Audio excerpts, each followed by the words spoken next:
do you remember the best day of your life? For me, it was my wedding day.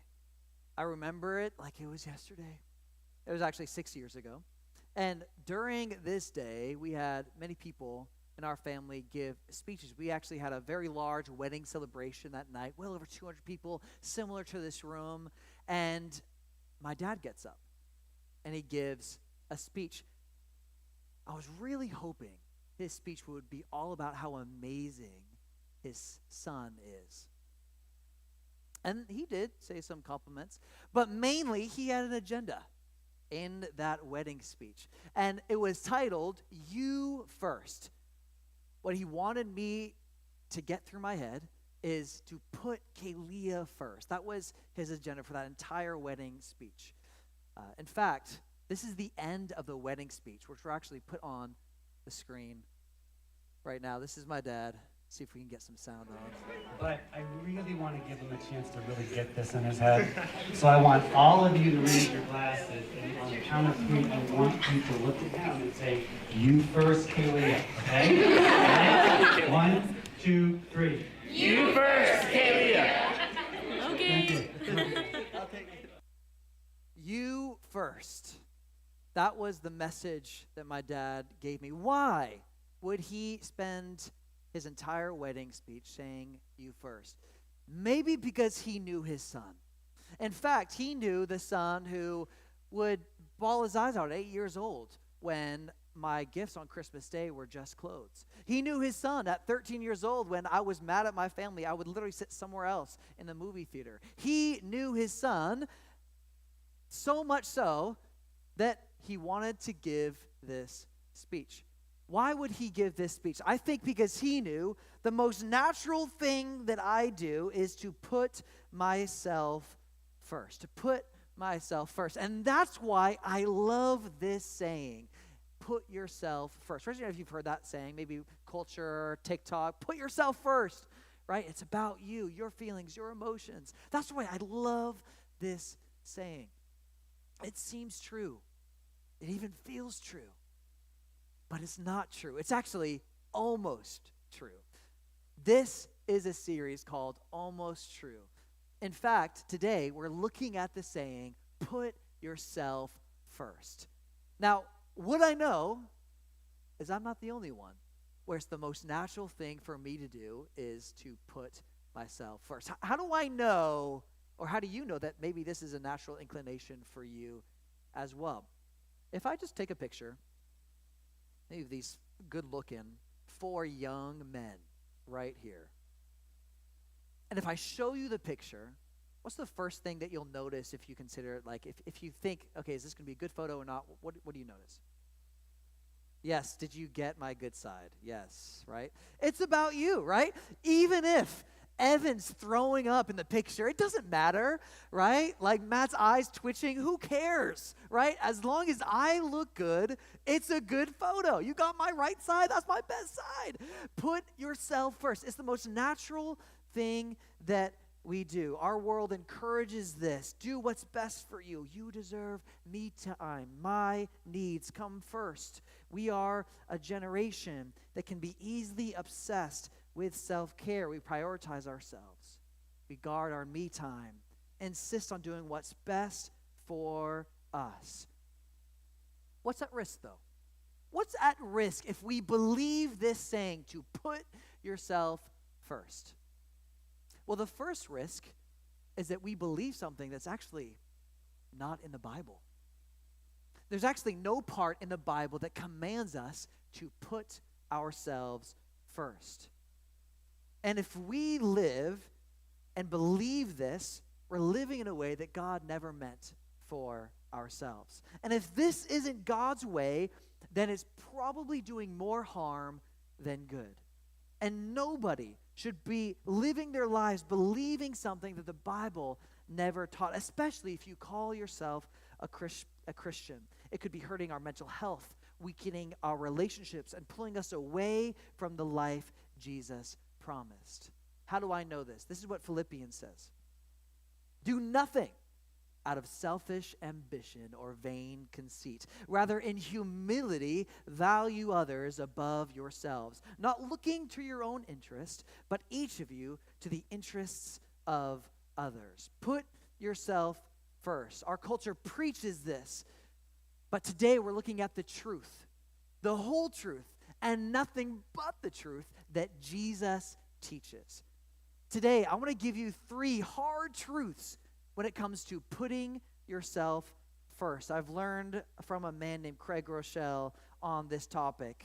And if you're new here, or if you're exploring faith, or if you've been around the church for a long time, I am glad you're here. I believe God has something for you today. We are a Bible-believing, Bible-teaching church, and I'm going to give you the first hard truth on putting yourself first. If you're taking notes, you can write this down. When self-care becomes the goal, love grows cold. When self-care becomes the goal, love grows cold. When self-care becomes the number one priority in our lives, it's very easy for our lives to become self-absorbed. A friend asks you to move, but you've already worked out 3 times this week. You don't want to, this is your off day, right? I can't help you move. You want to serve at church, but you work all week long, and weekends are supposed to be about rest and filling up your tank. You want to give money, but that vacation budget is calling your name. Self-care can easily lead to self-absorption. Psychological research consistently shows this. They say even in the name of self-care, it can correlate with higher anxiety and lower life satisfaction. An article from Fox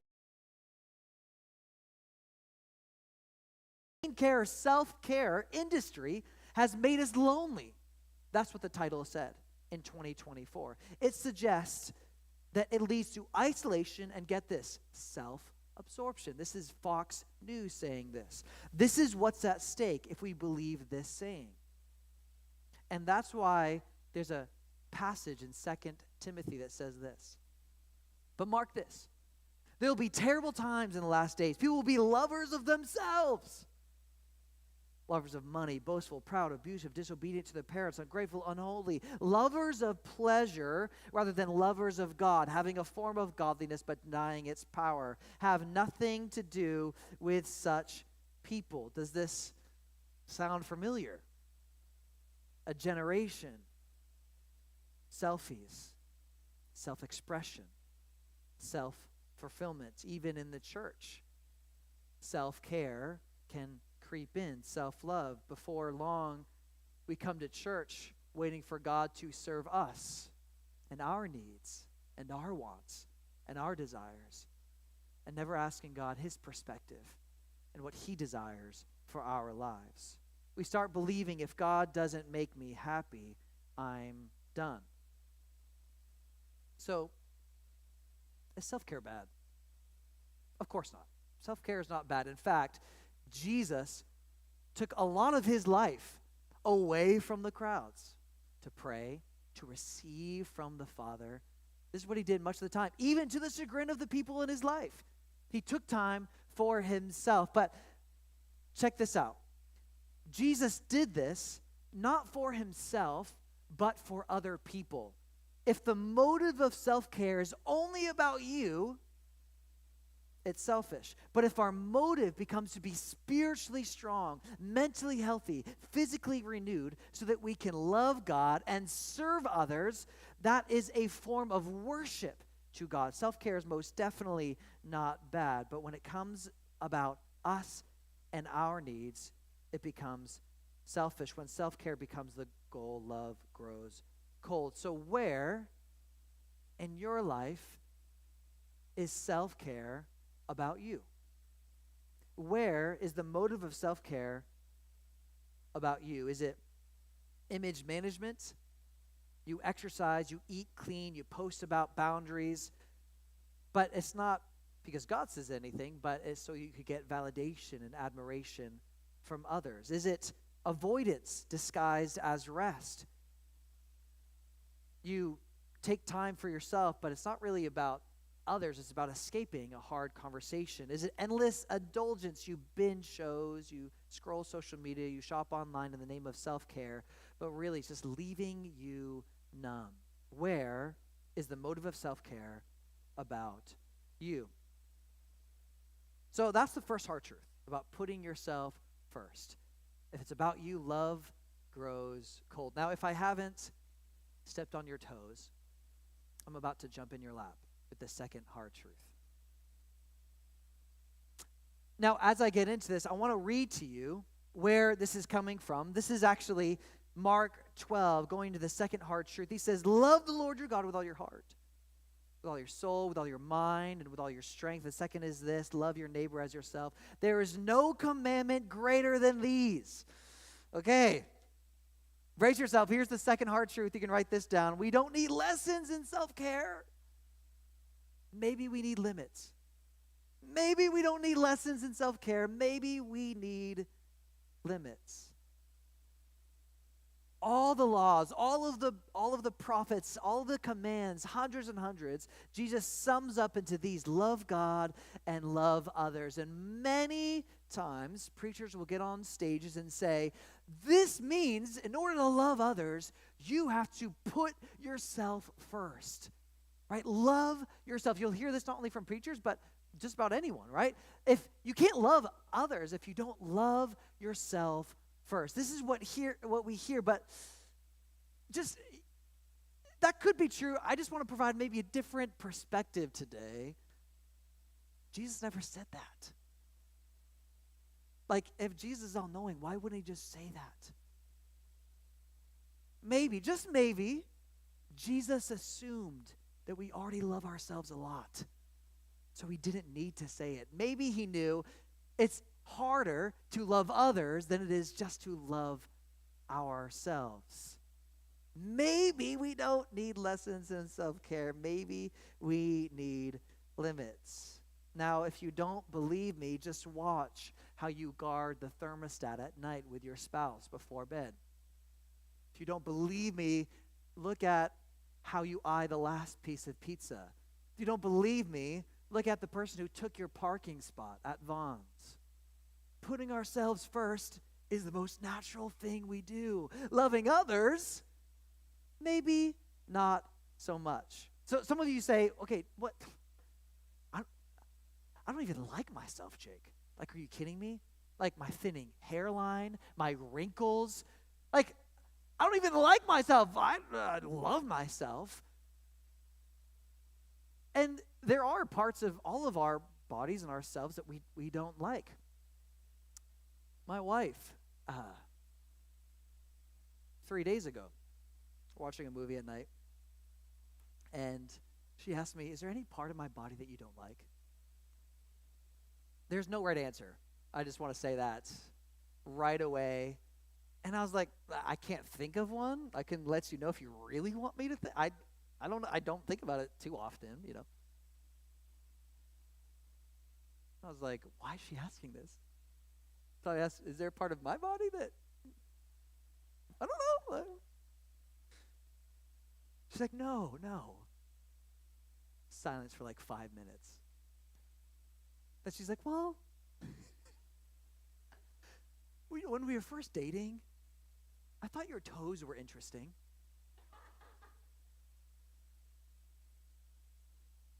But this didn't surprise me because my toes are very interesting. In fact, I have size 10 feet, but in reality, it's really size 5 because my toes are like half of my foot. Like, if I'm shirtless and someone knocks on the door, Kaylee is not like, put a shirt on. She's like, put socks on. Like, my toes aren't the most nice thing. Like, you won't be seeing me wearing flip-flops all the time. Let me just say that. But maybe, just maybe, our obsession with our physical body isn't because we don't like ourselves, but it's because we love ourselves too much. We spend so much time thinking about ourselves that we become fixated on our flaws. Maybe we don't need lessons in self-care. Maybe we need limits. So where are you choosing you over God and others? And what is God calling you to do about it? We're choosing you over God and others, and what is God calling you to do about it? When you go to lunch today after baptisms, filled with the Holy Spirit, ask this question to your spouse, to your daughter. This is the question. Where are you choosing you over God and others, and what is God calling you to do about it? Is it in your marriage? You love your spouse when it's easy, but when it costs you something, you pull back. Is it boundaries without mission? You've done an amazing job of putting boundaries in your life, but there's not really a door where God can use your life. Are you following Jesus where it's comfortable, but you pause where it's inconvenient? I told you, if I'm stepping on your toes, I've jumped in your lap right now, right? Like, where are you choosing you over God and others, and what is God calling you to do about it?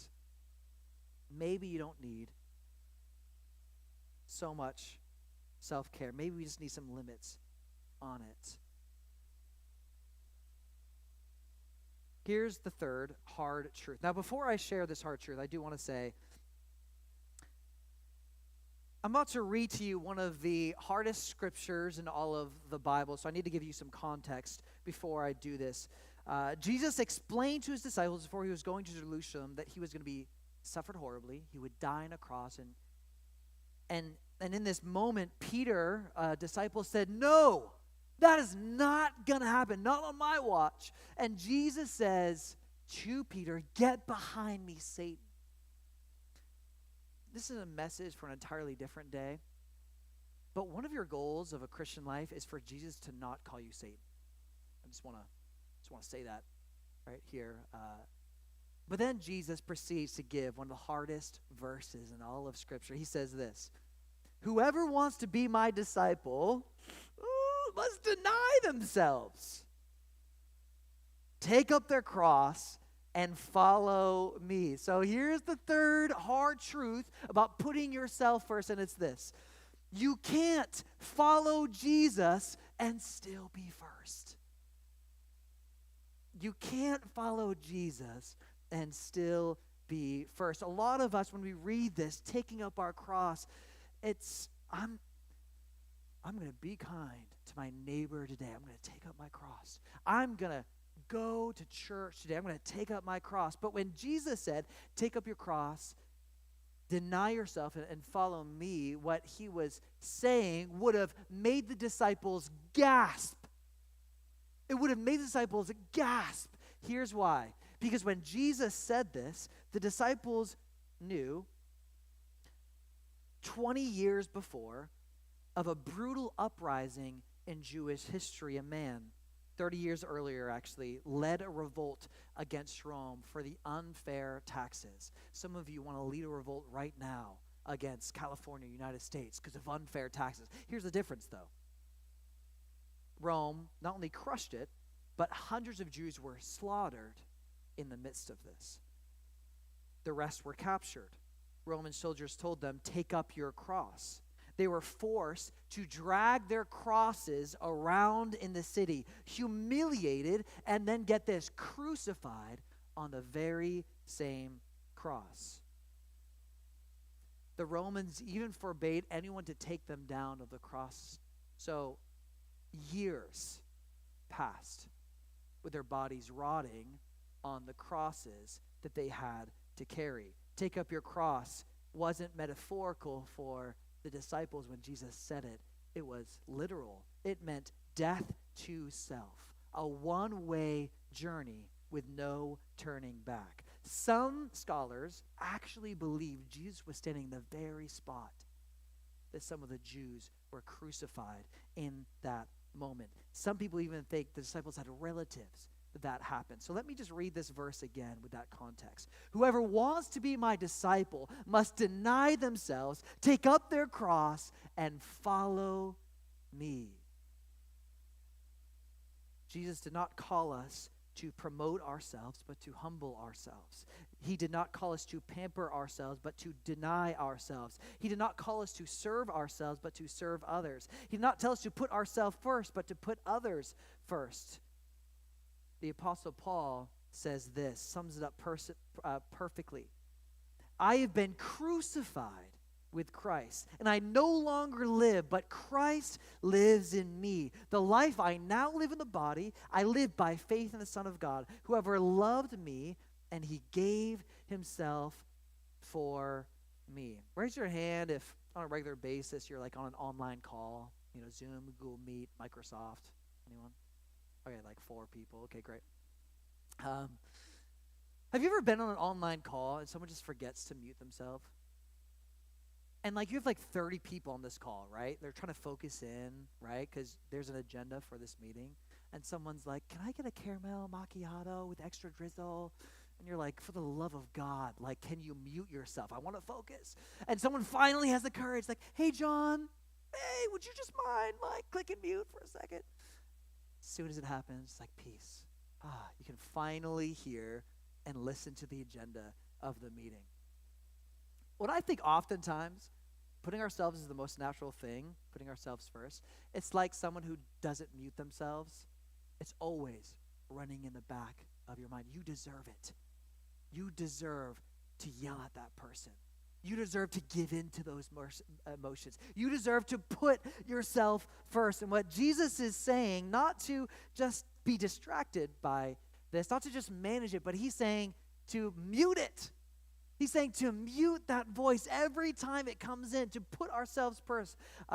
You deserve more. Don't forgive them. Make it about you. Every time, Jesus is saying to mute that voice. Die to yourself. Live for others. Live for God. Die to yourself. Where are you choosing you over God and others? What is God calling you to do about it today? For me, on Saturday nights, I used to have a very difficult time sleeping. It wasn't because I wasn't prepared for the message. I was never worried about that. I knew God would speak. But what I was worried about is that God wouldn't meet my expectations. Have you ever been there where you have certain expectations about a person, about an experience, about a job? What I was afraid about is that I had an expectation of how many people would show up. I had an expectation about how people would respond. I would even have an expectation of how God would respond. And some people would say, Jake, that's just the weight of leadership. It's the weight of leading something. You're nervous, you have anxiety, you don't sleep. And that's what I believed. It's just the weight of leadership until I met with my therapist. And I brought this up. It's just the weight of leadership. I'm never going to sleep well on Saturday nights.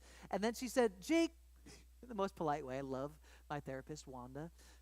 Jake, have you ever thought that maybe it's not the weight of leadership, but how you're handling it?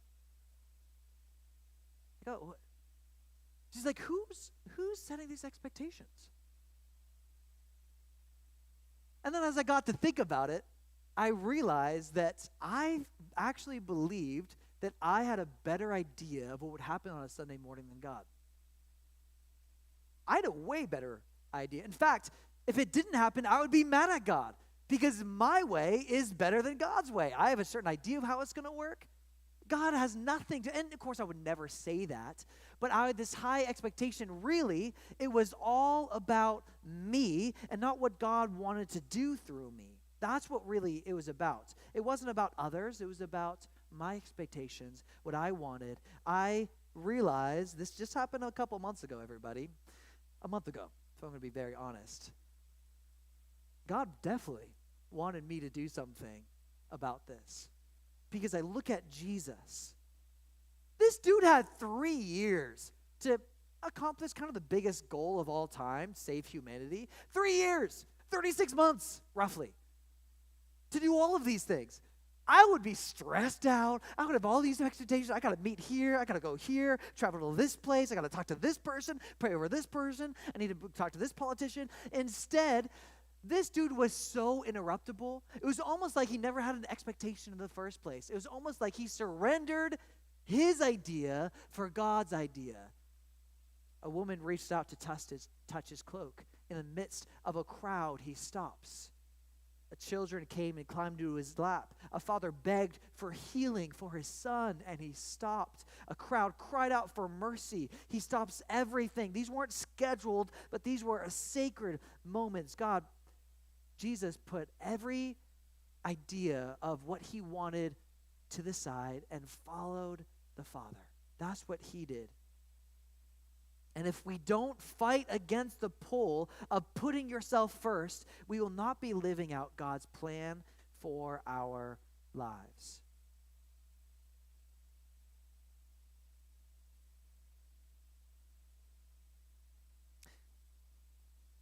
Six years ago, my father gave this speech.